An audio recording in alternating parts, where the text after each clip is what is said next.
because I'm going to spoil the whole thing, the whole story. Thank you. In light of us experiencing the coronavirus, I thought this would be the best and the worst time to talk about one of my favorite short stories ever, The Masque of the Red Death by Edgar Allan Poe. In summary, while a pandemic called the Red Death was running through the countryside and killing thousands of people, a prince named Prospero gathers all of his rich friends and homies and they go live in his fortified castle. While there, they party, they get their drink on, while the Red Death is outside going on a kill streak. For context, in the 1300s, the Black Death was a pandemic that ran through Europe on the wings of the Grim Reaper, claiming 50 million deaths. I'm guessing that the impact and terror of this disease inspired Poe to write a story about a pandemic that he called the Red Death. So let's talk about the symptoms of the Red Death for a second. 1. Sharp pains. 2. Dizziness. 3. Bleeding out of one's pores. 4. Seizures. And lastly, the person dies within 30 minutes of contracting the virus. Wow. Alright, so boom. Prince Prospero is a great yet weird host. Imagine if Diddy and Johnny Depp were one person hosting a party. That's him. Poe named him Prospero, which sounds like prosperous, on purpose. In this castle, he provided everyone with everything they could ever ask for. The prince was also forward thinking.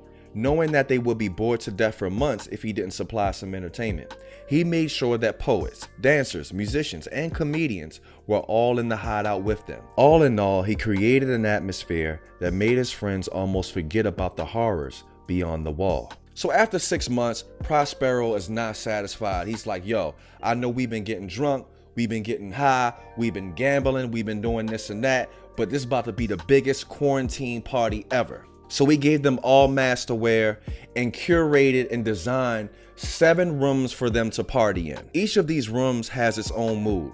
This is where Prospero really gets creative. One room was all blue everything, including the windows. There was a green room, a white room, a purple, an orange, and a violet, which all followed the same format according to color. The last room, however, was all black, but the window was a deep blood scarlet color. So when the light hit this window, it made the room look like a bloodbath. No one went in there.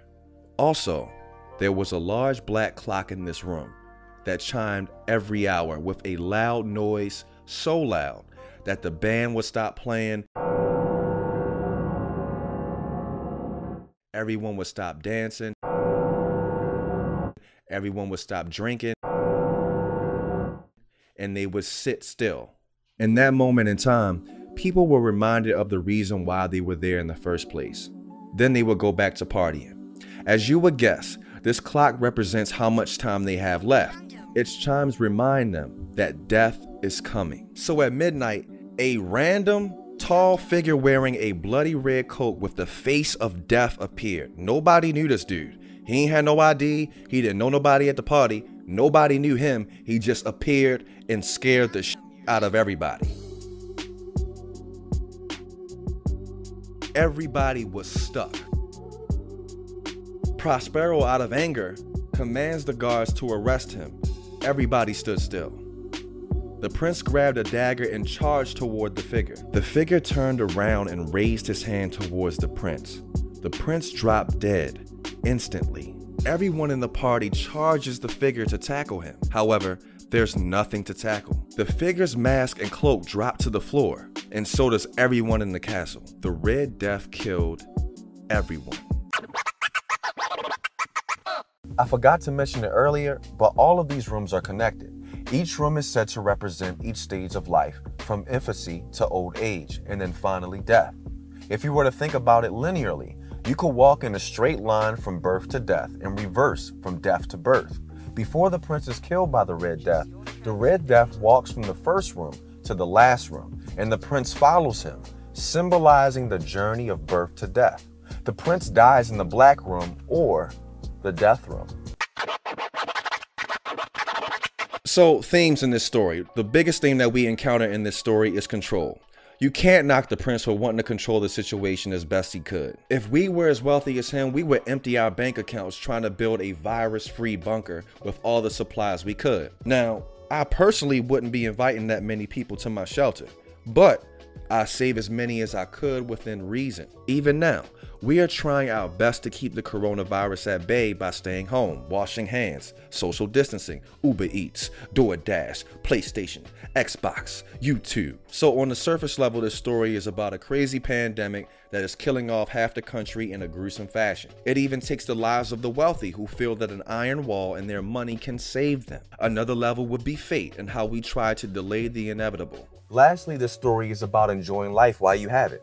The Red Death could easily be swapped for the Grim Reaper, who circles your life until it's time to go. The people literally party until death came knocking at their doors.